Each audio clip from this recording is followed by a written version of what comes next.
प्रकाशित कर रहा है, इसलिए उसका नाम चित्त है।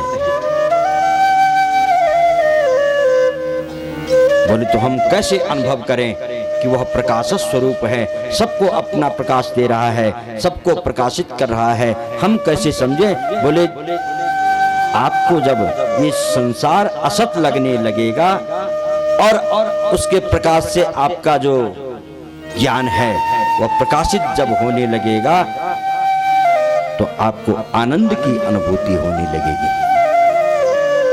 तब आपको आनंद की अनुभूति हो जाएगी। तो ऐसी स्थिति में परमात्मा सत स्वरूप है, चित्त स्वरूप है और आनंद स्वरूप है।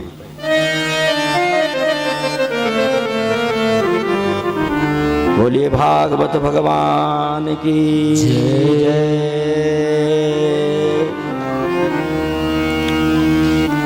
आनंद स्वरूप परमात्मा। आनंद क्यों कहा? कि आनंद के बाद कुछ, आनंद का परिवर्तन नहीं होता। जैसे हम कहते हैं सुख, तो सुख का भी पर्याय है, या सुख का भी विरोधाभास भी होता है। जहां सुख होता है वहां दुख भी होता है। लेकिन जब आनंद आ जाता है, आनंद की अनुभूति हो जाती है, आनंद की प्राप्ति हो जाती है, तब वहां दुख नहीं आता है, वहां आनंद ही आनंद। तो श्री कृष्ण ही आनंद है। जहां कृष्ण आ गए वहां आनंद आ गया, जहां आनंद आ गया वहां कभी दुख नहीं आ सकता है, ये निश्चित है। वही परमात्मा सत्व, रज और तमोगुण का आश्रय लेकर के ब्रह्मा, विष्णु और शंकर रूप से इस संसार का सृजन करते हैं। भगवान गणेश के सर्वप्रथम वंदना, सब विघ्नों को दूर करने वाले। जब भगवान वेद भगवान जब स्तुति करते हैं वेदों की, तो वो वेद भगवान भी सर्वप्रथम गणेश भगवान की वंदना करते हैं। गणानान्त्वा गणपति गुंघवा, मैं समस्त गणों के अधिपति, समस्त जितने भी संसार में प्रिय और प्रियतम जो भी परात्पर, जितने भी देवता देवी, सबके आप प्रिय हैं। हम आपका आवाहन करते हैं। समस्त निधियों के अधिपति, निधि नाम त्वा निधिपति गुंग हवामहे, समस्त निधियों के भी आप अधिपति हैं, इसलिए हम आपका आवाहन करते हैं। अष्ट सिद्धि, नवनिधि, ये सब आपके अधीन हैं, आपका आवाहन करते हैं। और आप निधि नान्त्वा निधिपति गुंघवामहे, वशो मम आहमजानि गर्भधम त्वमजासि गर्भधम्मा। आप अलौकिक हैं। लौकिक माने संसार, संसार में जन्म होना अलग बात है और अलौकिक जन्म होना अलग बात है। आप इस संसार से परे हैं, आप गर्भ आदि दुखों से रहित हैं। हम तो पुनरपि जननम पुनरपि मरणम, ये हमारा क्रम है, बार बार जन्म लेना, बार बार मरण होना। लेकिन तुम अजासि गर्भधम्म, आप उन गर्भों के दुखों से रहित हैं, परे हैं। आपका अलौकिक रूप है प्रभु, आपका अलौकिक जन्म है। हम संसारियों के जैसे आपका जन्म नहीं है, हम आपका आवाहन करते हैं। तो समस्त विघ्नों के विनाश के लिए भगवान गणेश जी का आवाहन किया जाता है।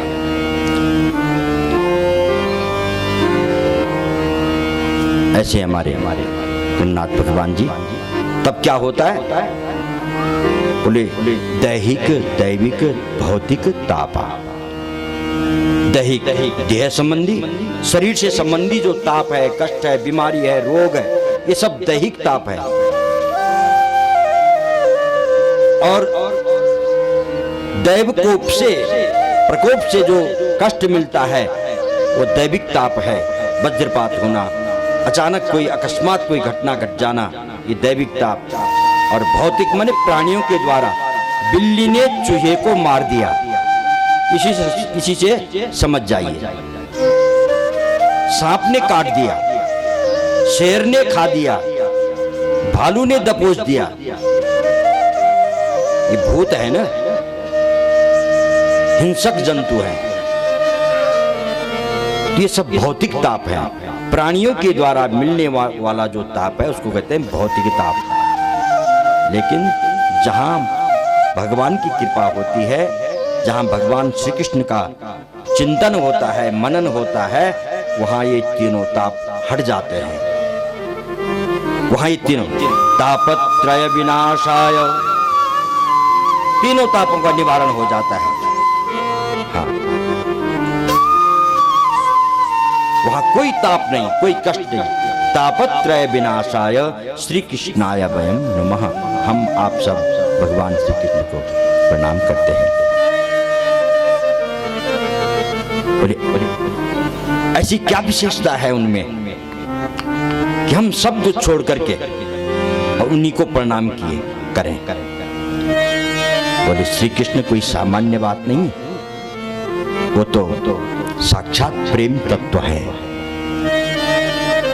और वास्तव में यथार्थ में कहा जाए तो प्रेम ही कृष्ण है। बोलो जय श्री कृष्ण। जय श्री कृष्ण। हाँ, जय श्री कृष्ण आप अवश्य बोलेंगे। श्री कृष्ण ही प्रेम है। अच्छा, संसार का प्रेम कहां होता है? बच्चों में होता है, पति में होता है, पत्नी में होता है, परिवार में होता है, अपने सगे संबंधियों में होता है। ये स्वाभाविक है और सामान्य है। और उस प्रेम को कोई भी जीव, कोई भी प्राणी, चाहे पशु हो, पक्षी हो, सब अपनों के प्रति सबको प्रेम होता है। अपनों के प्रति प्रेम होना स्वाभाविक है। ये तो पशु पक्षियों को भी होता है। इसका नाम है ममता, अपनों की ममता। तो अपने पर तो बिल्ली को भी ममता होती है, चूहे को भी ममता होती है, पक्षी को भी ममता होती है, सांप को भी ममता होती है, शेर को भी ममता होती है, मनुष्य को भी ममता होती है, गाय को भी ममता होती है, सबको ममता होती है, प्राणी मात्र को ममता होती है। ये स्वाभाविक बात है। लेकिन अपना जो भाव और अपना जो विचार है उसको व्यापक बनाए और प्राणी मात्र में प्रेम करें। जो हम अपनों के प्रति प्रेम करते हैं वही प्रेम हम दूसरों के प्रति करने लग जाए तो हमारा प्रेम व्यापक हो जाएगा। उसको कहते हैं व्यापक, सर्वत्र। जब प्रेम व्यापक हो जाएगा, प्रेम व्यापक जब हो जाएगा तो रोम रोम संत हो जाएगा। हमारे रोम रोम में संतत्व आ जाएगा, एक सज्जनता आ जाएगी और एक हमारे अंदर व्यापकता का समावेश हो जाएगा। और जब हमारे अंदर ऐसा प्रेम सबके प्रति प्रकट हो जाएगा, व्यापक प्रेम जब हमारा हो जाएगा, वही प्रेम धीरे धीरे भगवान के प्रति बढ़ जाएगा। संसार का जो प्रेम है उसको कहते हैं राग, कहते हैं ना राग। संसार के प्रति जो प्रेम है उसका नाम है राग। लेकिन जहां राग होता है वहां द्वेष भी होता है। जोड़ा है इनका, राग और द्वेष, दिन और रात, पति और पत्नी, छोटा और बड़ा, सुख और दुख, ये जोड़ा है। जहां सुख होता है वहां दुख भी होता है, जहां दिन होता है वहां रात्रि भी होती है, जहां राग होता है वहां द्वेष भी होता है। ये सिद्ध है। जहां राग वहां द्वेष। ये स्वाभाविक नहीं है। जब धीरे धीरे हमारा प्रेम व्यापक होने लगेगा सबके प्रति, प्राणी मात्र के प्रति, और वहां से भी बढ़कर प्रभु के चरणों में प्रेम होने लगेगा, तो वह राग अनुराग में बदल जाएगा। बोलो जय श्री कृष्ण। भगवान के प्रति जो प्रेम है उसका नाम है अनुराग, और संसार के प्रति जो प्रेम है उसका नाम है राग। याद रखना, संसार के प्रति जो प्रेम है उसका नाम है राग, और भगवान के प्रति जो प्रेम है उसका नाम है अनुराग। सुर भद्र समाना हरि व्यापक हरि व्यापक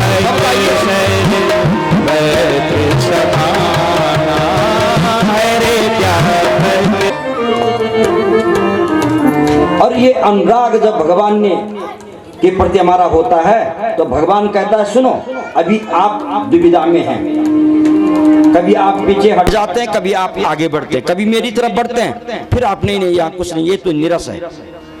अरे हम कथा सुने, हम पूजा करें, हम कोई जप करें, तप करें, कुछ भी करें, लेकिन रस तो संसार में ही आता है। बोलो जय श्री कृष्ण। जय श्री कृष्ण। आता है ना, रस तो फिर संसार में ही आता है, संसार के संबंधों में आता है, और संसार के सुख में ही तो रस आता है। लेकिन वास्तव में वो सुख नहीं। भगवान कहते हैं जिस सुख को तुम सुख समझ रहे हो वो वास्तव में सुख नहीं है, सुख तो मेरे चरणों में है। हाँ, सबकी ममता ताग बटोरी, सबकी ममता ताग बटोरी। किसकी ममता की ताग? बोले किसकी ताग? जननी जनक बंधु सुत दारा, जननी बंधु सुत दारा, जननी जनक बंधु सुत दारा, जननी जनक बंधु सुत दारा, धन धन भवन सुहृद परिवार, धन धन भवन सुहृद परिवार। धन हो सुहृद मने अपने मित्र हो या परिवार हो, जननी मने माँ हो या पिता हो, पुत्र हो, पत्नी हो, कोई भी हो, सबकी ममता ताग बटोरी, सबकी ममता मनहि बटोरी। संसार के जो संबंध हैं भगवान कह रहे हैं, हाँ, तन हो, धन हो, सुहृद हो, परिवार, संपत्ति हो, धन हो, उस पे ममता होती है ना, तो भगवान कह रहे हैं सबकी ममता ताग बटोरी। सबकी ममता के जो तागे हैं ना, सब तागे निकालो, उनके एक डोरी बनाओ, रस्सी बनाओ, और मम पद बांधी मनहि बर डोरी, उसकी डोरी बना करके मेरे चरणों में बांध दो। तो क्या हो जाएगा? बड़ी वही जो तुम्हारा संसार का जो प्रेम राग है ना, वो मेरे अनुराग में बदल जाएगा, अनुराग में बदल जाएगा। सबकी ममता ताग बटोरी। और ये भी नहीं, भगवान ने छोड़ने को नहीं कहा, संसार को न छोड़े। भगवान ने कभी संसार को छोड़ने का आदेश नहीं दिया। संसार का तो पालन करना है, माँ की सेवा करनी है, पिता की सेवा करनी है, बच्चों का पालन करना है, पत्नी को आश्रय देना है, उसको, वो तो घर की लक्ष्मी है, उसका सम्मान करना है। सब कुछ करते हुए भी मम पद मन ही बांध, लेकिन एक सूत्र सबका बटोर करके और मेरे चरणों में बांध दो उसको, वो न हटे। पनिहारी पानी के ले जाती है, अपनी गागर ले जाती है, बंटा ले जाती है, पात्र ले जाती है। रास्ते में दूसरी उधर से सखी आती है, घर की सारी बातें करती है, लेकिन ध्यान उसका कहाँ है। 1 घंटे तक बात हो जाती है रास्ते में, सब बातें कर लेती है, सास की, बहू की, ननद की, देवर की, जेठानी की, जेठी, सबकी बात हो जाती है, लेकिन ध्यान कहाँ है उसका। ध्यान उस गागर पे है, उस बंटे पे है, नीचे न गिर जाए। यही संसार का स्वरूप है। करो संसार का व्यवहार, जननी जनक बंधु सुतदारा तन धन भवन सुहृद परिवारा, सबके साथ व्यवहार निभाओ, लेकिन सबके ममता ताग बटोरी। लेकिन एक उन सब ममताओं का एक तागा करके बटोर करके डोरी बना करके मेरे चरणों में बांध दो, तो तुम्हें दोष नहीं लगेगा संसार का। जो जग में रहें तो जो जग में रहूं तो ऐसा रहूं जो जल में कमल का फूल रहे। जैसे जल में कमल का फूल होता है, कीचड़ में पैदा होता है, लेकिन कीचड़ का उस पर कोई प्रभाव नहीं होता है, वो शुद्ध होता है, बुद्ध होता है, मुक्त होता है। ऐसे ही संसार में रह करके हम शुद्ध, बुद्ध और मुक्त रहे। कब?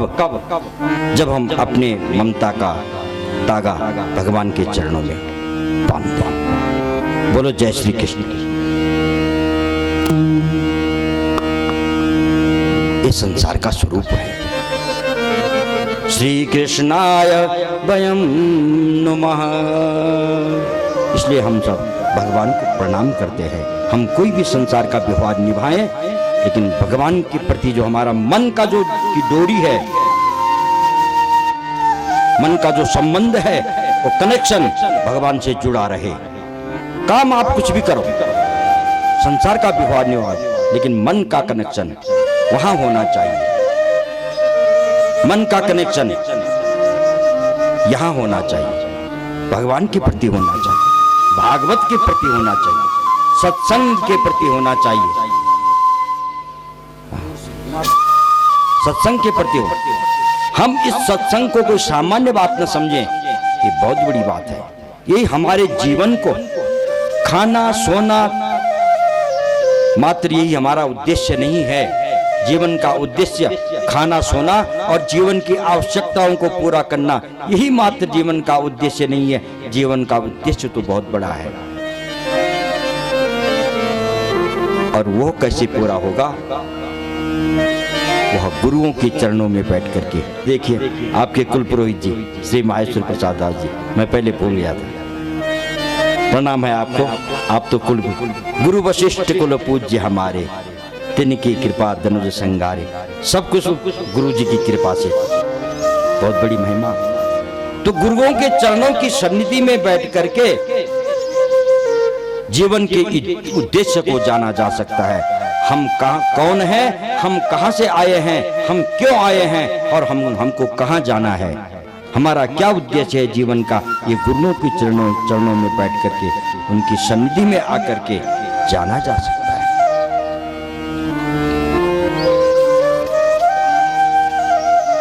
तो सर्वप्रथम हम भगवान को प्रणाम करते हैं। श्री कृष्णाय वयं नमः।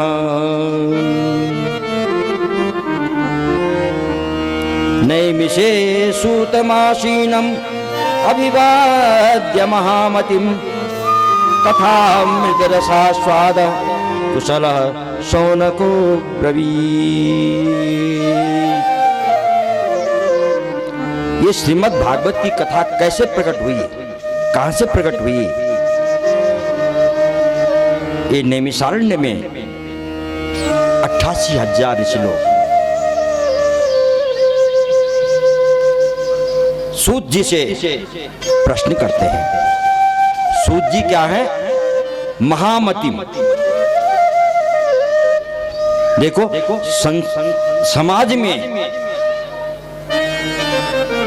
ऐसे जो व्यक्ति होते हैं जिनका मुख्य चिन्ह ज्ञान होता है,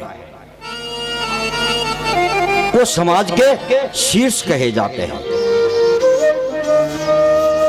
उनके साथ में आयु का, नाते का कोई संबंध नहीं, चाहे वो आयु में छोटे हों, चाहे नाते में छोटे हों।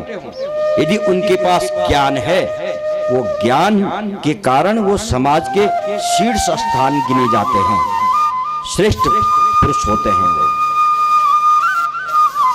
तो ऐसे ही सूत जी अवस्था में ऋषियों से छोटे हैं, उनके साथ में लाखों ऋषि हैं जो उनसे लाखों वर्ष पुराने हैं। सूत जी तो छोटे हैं अवस्था में, लेकिन क्या है, महामति हैं।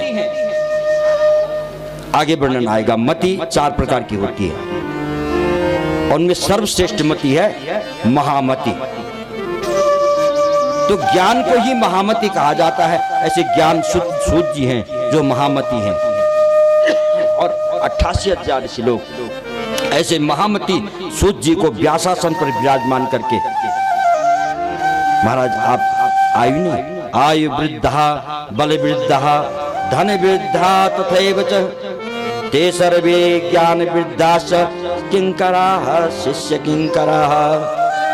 कोई आयु में बड़े होते हैं, कोई बल में बड़े होते हैं, कोई धन में बड़े होते हैं, लेकिन ते सर्वे ज्ञान वृद्धाश्च, उन सब में ज्ञान वृद्धि ही श्रेष्ठ गिना गया है। इसलिए प्रभु हम आपको प्रणाम करते हैं, आपके लिए व्यासासन है, आप विराजमान होकर के हमको शिक्षा दीजिए। बोले क्या चाहते हो? तो ऋषियों ने कहा हम कोई कथा सुनना चाहते हैं। कैसी कथा सुनना चाहते हैं? सूत जी कहते कैसी कथा? बोले श्रेयसाम यद भवे श्रेयः पावनानां च पावनम कृष्ण प्राप्तिकरम शश्वत साधनम तत्पदाधुना। श्रेयसाम यद भवे श्रेयः, श्रेष्ठ से देखो, श्रेय कहते हैं कल्याण को। तो कल्याण का जो साधन होता है, कई साधन है कल्याण के, जप करो, तप करो, दान करो, पूजा करो, अनुष्ठान करो, यज्ञ करो, ये सब सामान्य है। इनमें से भी जो श्रेष्ठ साधन हो, श्रेयसाम यद भवे श्रेयः, उन साधनों में से भी सर्वश्रेष्ठ जो साधन हो कल्याण का, ऐसा ऐसी कथा हमको सुनाई। कौन सा श्रेष्ठ साधन है कि जिससे जीवन का कल्याण हो जाए? ये क्षण भंगुर जीवन है, और ये मनुष्य शरीर जब पा लिया, इसको पाकर के अगर जीवन का कल्याण नहीं किया तो ये मनुष्य शरीर पाकर भी हमने व्यर्थ गंवा दिया, पशु के समान गंवा दिया। इसलिए मनुष्य शरीर जब भगवान ने दिया है, सभी योनियों में श्रेष्ठ योनि, 84 लाख योनियों में सर्वश्रेष्ठ योनि मनुष्य योनि, और मनुष्य योनि को पाकर के यदि हमने जीवन के लक्ष्य को, जीवन के उद्देश्य को नहीं जाना, ये शरीर हमने, ये जीवन हमने व्यर्थ गंवा दिया। इसलिए कौन सा साधन है? हजारों साधन सुने हैं महाराज, लाखों साधन सुने हैं, फिर भी लोग दुखी हैं, संसार दुखी हैं, कोई न कोई दुख किसी को ग्रसित किया हुआ है। तो कैसे कल्याण होगा? उन हजारों लाखों साधनों में से भी जो श्रेष्ठ कोई साधन हो, ऐसी कथा हमको सुनाई। कृष्ण प्राप्तिकरम शश्वत साधनम तद्वदाधुना। और जिन साधनों से श्री कृष्ण की प्राप्ति हो जाए, ये कथा वो लोग कर रहे हैं, सूत और शौनक। शौनक तो 88,000 ऋषि हैं, उनमें भी श्रेष्ठ शौनक जी हैं। शौनक जी प्रश्न करते हैं सूत जी से, और सूत जी समाधान कर देते हैं। इसलिए शौनकादि ऋषि कहते हैं। 80,000 ऋषि है, नैमिषारण्य में बैठ करके प्रश्न करते हैं। कृष्ण प्राप्तिकरम सस्वत साधनम तद बदाधुना, ऐसा कोई साधन बताइए प्रभु। बहुत अच्छा प्रश्न किया तुमने, बहुत बड़े विनम्र हो तुम, है? ऋषियों ने सूत जी का इतना बड़ा, लाखों हजारों वर्ष पुराने ऋषि हैं और सूत जी का कितना आदर कर रहे हैं। सूत जी प्रसन्न हो गए, गदगद हो गए। वक्ता जब प्रसन्न हो जाता है, देखो वक्ता कथा कौन करता है? कथा श्रोता करवाते हैं, वक्ता नहीं। श्रोताओं की जिज्ञासा ही वक्ता का मुखारबिंद खोलता है। उनकी जिज्ञासा, श्रोताओं की जैसी जिज्ञासा होगी और जैसी श्रद्धा होगी, उसके अनुसार वक्ता का मुख खुलेगा, उमड़ेगा ज्ञान का भंडार और उड़ेलेगा श्रोताओं के सामने। श्रद्धा जब देखी, सूत जी ने बड़े प्रसन्न हुए। नमन्ति फलिनो वृक्षा, सूत जी कह रहे हैं, नमन्ति गुणिनो जनाः शुष्क काष्ठानि मूर्खाश्च न नमन्ति कदाचन। जो गुणवान व्यक्ति होता है वो झुक जाता है। घर पर भी बदन नाज की भेड़ी बल निवांदी और कोदो को भेड़ो, है ना? तो नमन्ति गुणिनो जनाः, ऐसे ही गुणवान व्यक्ति झुक जाता है, विनम्र होता है। और शुष्क काष्ठानि मूर्खाश्च, सूखी हुई लकड़ी और मूर्ख व्यक्ति कभी नहीं झुकता। बोलो जय श्री कृष्ण। जय श्री कृष्ण। सूखी लकड़ी होगी ना, उसको अगर मोड़ोगे तो क्या होगा? या तो मुड़ेगा ही नहीं, और मुड़ेगा तो टूट जाएगी। सूखी लकड़ी ना टूट जाएगी, या तो मुड़ेगी नहीं, और मुड़ेगी तो टूट जाएगी।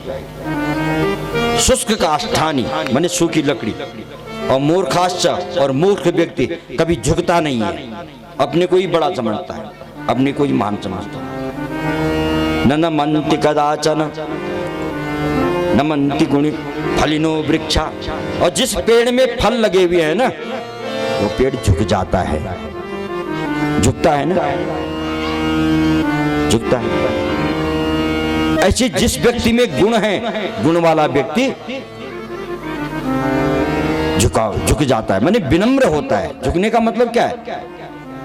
सदाचारी, शिष्टाचार, विनम्रता। और विनम्रता महान गुण है, सभी गुणों में श्रेष्ठ गुण है महानता, ये विनम्रता।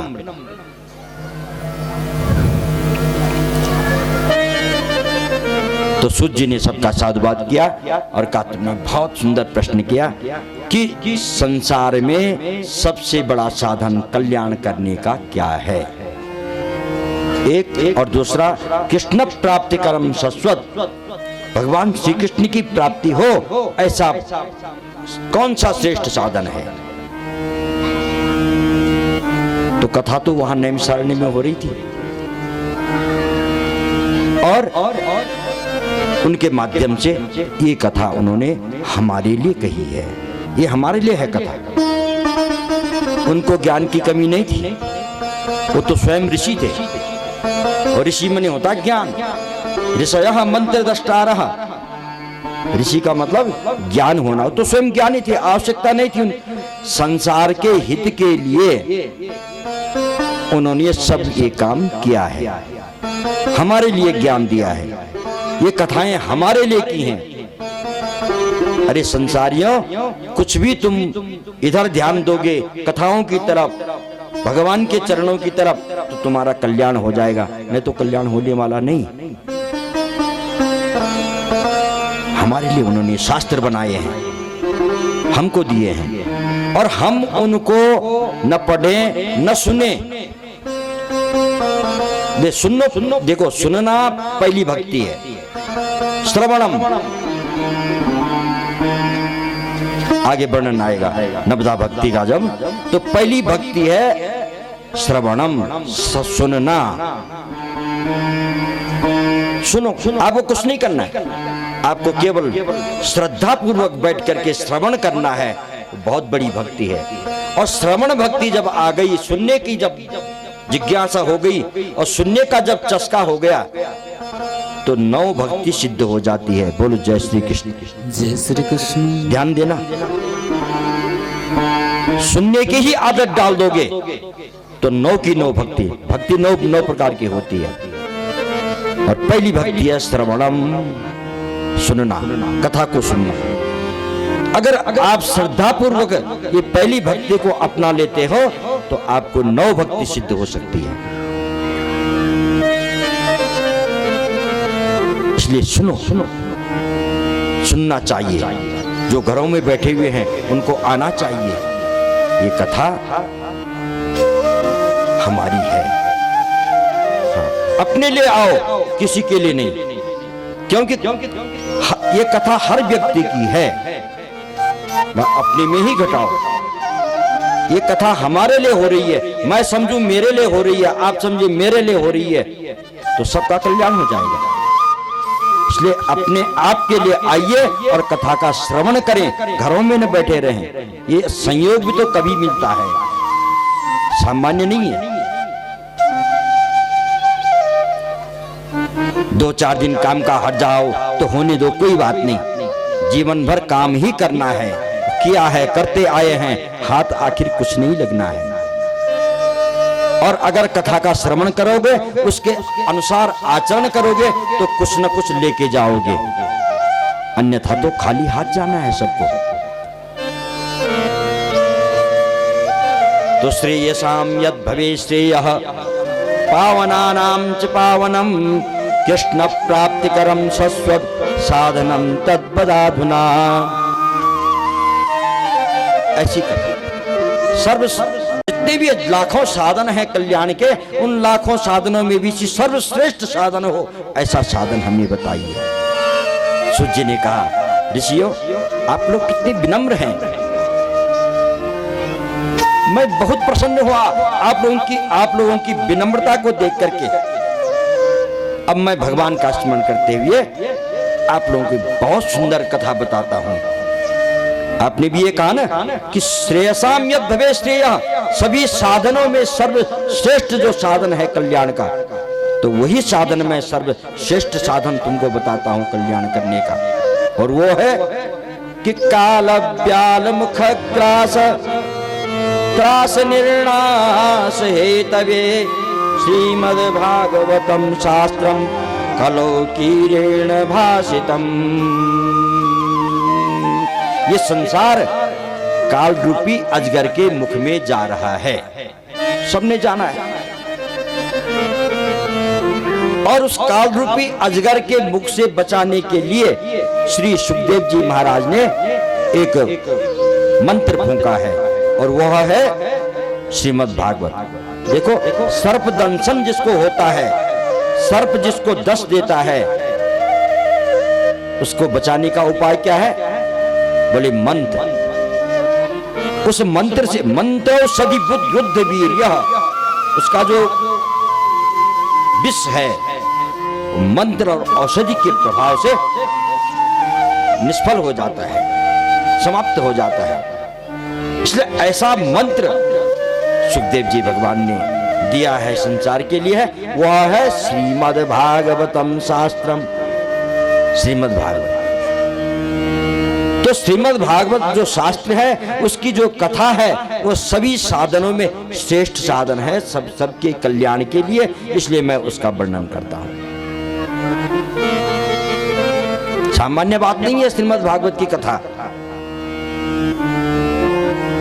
बोले महाराज हम कैसे माने कि सर्वश्रेष्ठ साधन है? सूत जी कह रहे हैं, सुनो मैं आपको पहले ही बता दूं। सुखदेव भगवान जब परीक्षित महाराज को कथा श्रवण कर रहे थे श्रीमद् भागवत की, तो देवता लोग आ गए, स्वर्ग के देवता इंद्र आ गए, वरुण कुबेर 10 दिक्पाल यक्ष गंधर्व सब पहुंच गए, और खाली नहीं आए।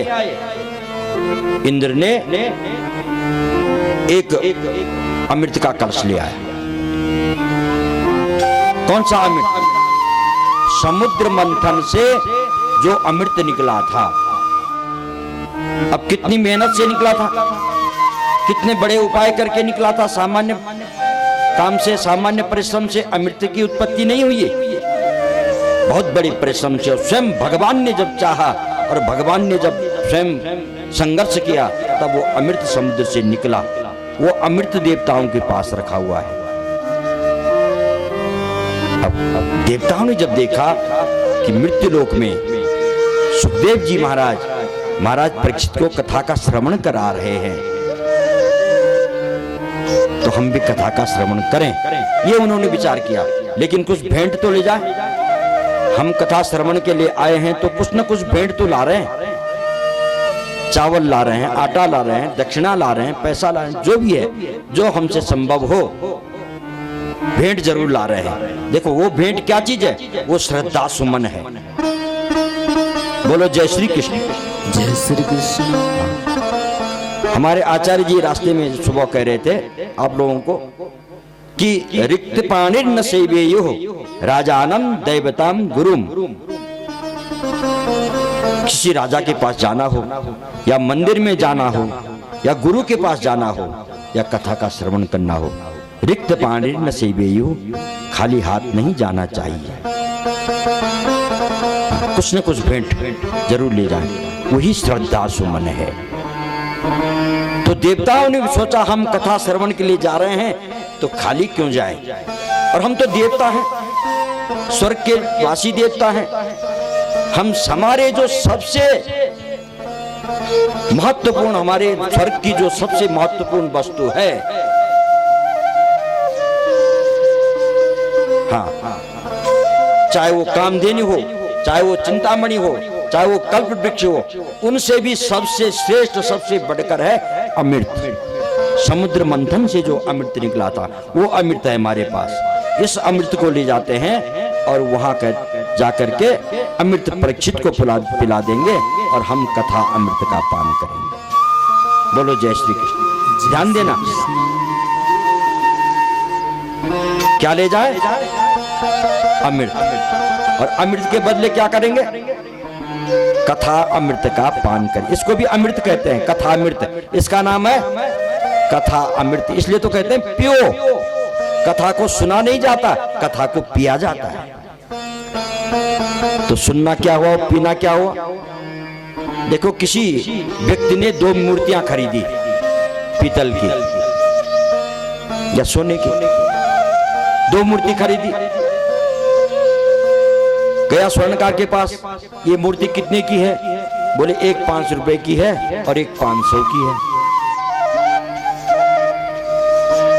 तो 500 की मूर्ति में और 500 की है तो एक ही समान, एक ही धातु की, दोनों एक ही धातु की है, लेकिन कीमत अलग अलग। पूछा ऐसा क्यों? तो स्वर्णकार ने कहा महाराज जिसके इस कान से छेद यहां तक है, दूसरे कान तक, यहां से भी छेद, यहां पूरा छेद है, इसकी कीमत 5 रुपए। और ये जो दूसरी मूर्ति है इसके दोनों कानों से छेद तो हैं और फिर उसके नीचे भी वो छेद है पेट तक, इसकी कीमत 500 रुपए। तो कहां 5 रुपए, कहां 500 रुपए? तो जिसके पेट तक छिद्र हो वह मूर्ति 500 रुपए की। ये सब मूर्तियां जब कथा का श्रवण करती हैं, जो इस कान से सुन करके इस कान से बाहर कर देगा, उसके लिए सुनने का कोई महत्व नहीं। एक कान से सुना, दूसरे कान से बाहर कर दिया। और जिसने दोनों कानों से सुन करके और फिर अपने उसको नीचे, क्यों छिद्र है ना, तो पेट में धारण कर लिया, वह पीना हो गया। उसने पी लिया तो पी लिया, तो धारण कर लिया। यही अंतर है, सुनने में इतना अंतर है। जिसका कानों ही कान तक छेद बाकी है वो 5 रुपए की मूर्ति है, और जिसका पेट तक छेद जा रहा है वो 500 रुपए की मूर्ति है। उसको धारण करना, इसलिए पीना, कथा को पिया जाता है, सुना नहीं जाता है। हाँ पियो, आगे वर्णन आ रहा है। पिबत भागवतम रसमालयम। हाँ, इसको पियो, पीना चाहिए। ऐसा चस्का होना सामान्य बात नहीं है। ऐसा चस्का जब हो जाता है तो कथा को पिया जाता है, पी करके उसका जीवन धन्य हो जाता है, निर्मल हो जाता है, पवित्र बन जाता है। पिबत भागवतम रसमालयम। और सूत जी कह रहे हैं अब अमृत कलश लेकर के जब देवता लोग आए सुखदेव जी के पास और परीक्षित महाराज कथा श्रवण कर रहे हैं। प्रणाम किया देवताओं ने सुखदेव जी को। सुखदेव जी ने कहा आओ आओ देवताओं बैठो, अच्छी बात है आप लोग। महाराज ये भेंट है। बोले क्या है ये? बोले ये अमृत है प्रभु, इसको क्यों लाए हो? बोले ये अमृत जो है ना महाराज परीक्षित की 7 दिन में मृत्यु होनी है, तो ये अमृत उनको पिला लीजिए और उनकी मृत्यु टल जाएगी, अमर हो जाएंगे। अमृत का मतलब क्या है? अमर हो जाएंगे। बोले और हमको इस अमृत के बदले कथामृत का पान कराइए। ओहो, सुखदेव जी ने कहा इसलिए हमने सोचा देवता लोग इतने स्वार्थी, इतने परमार्थी कब से हो गए कि अमृत ले आए। अच्छी बात है, लेकिन उसके बदले में हमको कथामृत पान कराइए। सुखदेव जी ने कहा देवताओं तुम्हें नहीं मालूम, ये कथा मणि है जो हम बोल रहे हैं, परीक्षित सुन रहे हैं, ये मणि है। और तुम्हारा जो ये अमृत है स्वर्ग का, ये कांच का टुकड़ा है। कांच क्व मणिर्महान, कहा तो कांच और कहा मणि। अनुभव कर सकते हैं सभी। ब्रह्मरातो विचार्येव तदा देवान् जहासः अभक्तास्तांच विज्ञाय न ददौ कथामृतम्। सुखदेव जी ने कहा जाओ, तुम कथा सुनने के अधिकारी नहीं। अरे जैसे सब भक्तगण आ रहे हैं आकर के तुम भी बैठ जाते, तुम भी सुन लेते। तुम तो व्यापारी बन के आए, और व्यापारी भी कैसे आए कि हमको कांच दे रहे हो और कांच के बदले तुम मणि ले जा रहे हो। देखो विनिमय कब होता है? जब वस्तु बराबर की हो, बराबर मूल्य की वस्तु हो तो लो ये तुम ले लो, ये हमको दे दो, ठीक है। ये कांच के बदले तुम मणि ले जा रहे हो, ये तो सरासर अनुचित है ना। कांच के बदले मणि नहीं दे सकते। भगो यहां से। देवता लोग अपमानित होकर के चले गए ब्रह्मा जी के पास। प्रभु हमारा अपमान हो गया, क्या हुआ? परीक्षित जी को कथा सुना रहे थे सुखदेव जी, हम भी गए सुनने के लिए, अमृत को लेकर के, खाली नहीं, हाँ अमृत को लेकर के गए, लेकिन सुखदेव जी ने हमको भगा दिया।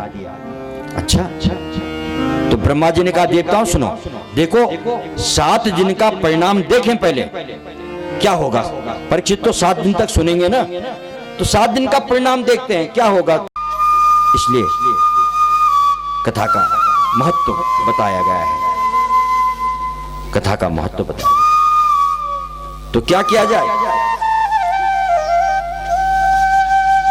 स्वर्ग का अमृत जो पीते हैं, किसको दिया जाता है स्वर्ग का अमृत? जो पुण्यात्मा होते हैं और जो स्वर्ग जाते हैं उनको कथा अमृत पिलाया जाता है, उनको स्वर्ग का अमृत पिलाया जाता है, पुण्यात्मा जो होते हैं।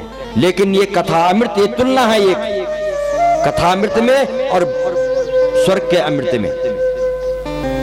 स्वर्ग का अमृत पुण्यात्मा को ही मिलता है, जो स्वर्ग जाता है उसको पिलाया जाता है। लेकिन ये कथामृत सबको पिलाया जाता है, चाहे वो पुण्यात्मा हो, चाहे वो पापात्मा हो, चाहे वो छोटा हो, चाहे वो बड़ा हो, चाहे वो पात्र हो, अपात्र हो, सभी आकर के बैठ सकते हैं, सुन सकते हैं।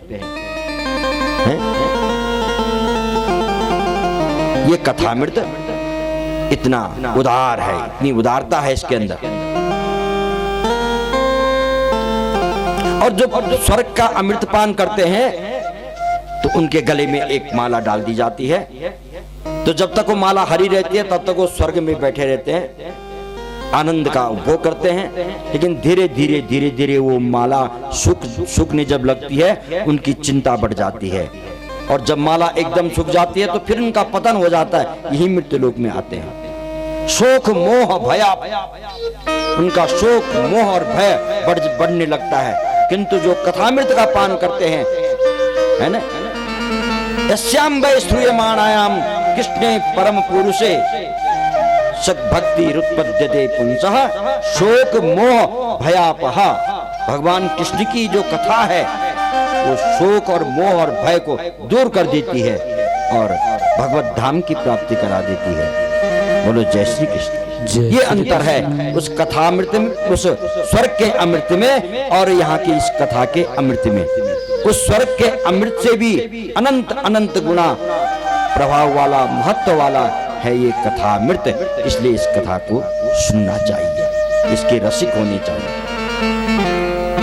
ये कहां से होगा ये ज्ञान? बोले सत्संग से। सत्संग से मिलेगा ज्ञान, सत्संग से होगा, मिटेगा अंधकार, सत्संग से मिटेगा अज्ञान, सत्संग से आएगी भक्ति।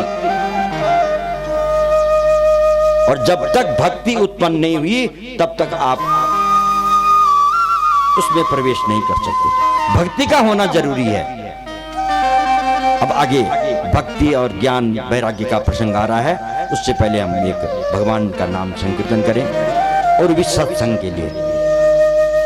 श्याम श्याम तुझे मिलने का सत्संग ही बहाना है। श्याम तुझे मिलने का सत्संग ही बहाना है। श्याम तुझे मिलने का सत्संग ही बहाना है। श्याम तुझे मिलने का सत्संग ही बहाना है। श्याम तुझे मिलने का, श्याम तुझे मिलने का सत्संग ही बहाना है। श्याम तुझे मिलने का सत्संग ही बहाना है। श्याम तुझे मिलने का सत्संग ही बहाना है। श्याम तुझे मिलने का सत्संग ही बहाना है। श्याम तुझे मिलने का सत्संग ही बहाना है। सूरज में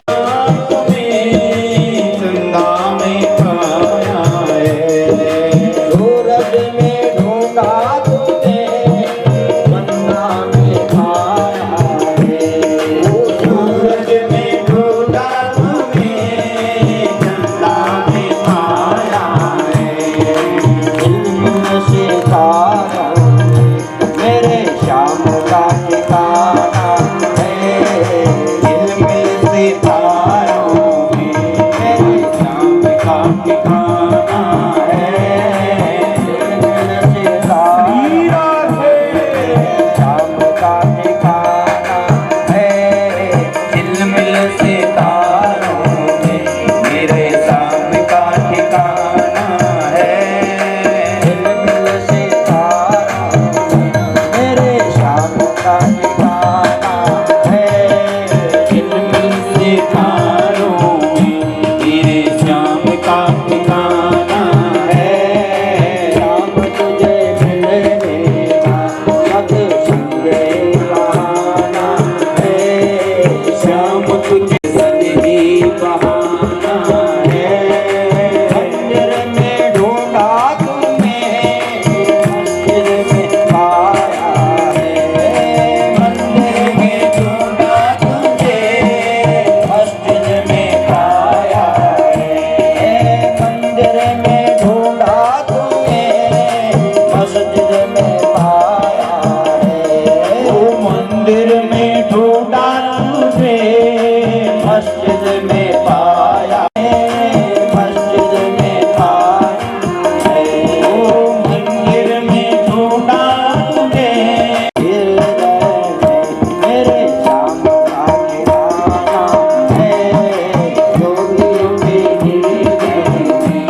तुझे